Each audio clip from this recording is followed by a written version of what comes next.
হ্যাঁ ঠিক আছে বাবু, ওই তো কত জল জমেছিল দেখো, নোংরা জল।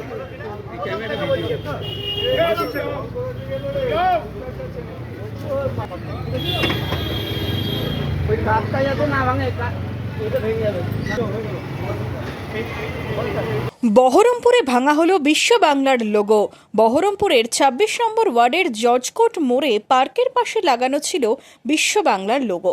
সোমবার সকালে বহরমপুরের বিধায়কের উপস্থিতিতে তা ভেঙে গুড়িয়ে দেওয়া হয় পৌরসভার পক্ষ থেকে। বিধায়ক জানান, বিশ্ব বাংলার লোগোর জায়গায় বসানো হবে প্রাক্তন প্রধানমন্ত্রী অটল বিহারী বাজপেয়ীর মূর্তি। আর তো দরকার নেই বিশ্ব বাংলার লোগো। এই লোগো খাটিয়ে সারা পশ্চিমবঙ্গ থেকে যে মাল তুলেছে তৃণমূল, তার পরিণতি আজকে এরকমভাবেই বিশ্ববাংলাকে উল্টে দেওয়া হলো। এখানে আমরা অটল বিহারী বাজপেয়ীর ছবি লাগাবো।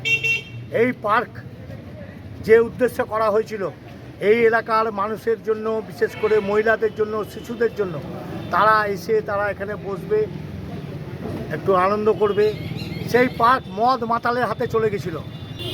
তাই আজকে বিশ্ব বাংলার লোগোকে এখানে আমরা কুপঘাত করে দিলাম। আগামী দিনে এইখানে আমাদের শ্রদ্ধেয় প্রাক্তন প্রধানমন্ত্রী অটল বিহারী বাজপেয়ীর মূর্তি আমরা বসাবো। এদিন পৌরসভার কর্মীরা বিশ্ব বাংলার লোগো ভেঙে জায়গা খালি করে দেয়। মনমোহিনী হেলথ কেয়ার, স্বাস্থ্য সেবায় অটুট শ্রেষ্ঠত্বের শিরোপা, জেলায় প্রথম robotic knee replacement, cardiology with cath lab, neurosurgery, specialized trauma unit থেকে স্পাইন ট্রেন, একগুচ্ছ পরিষেবায় নিয়োজিত। Manmohini health care, quality care with personal touch, Baharampur শিল্প তালুক।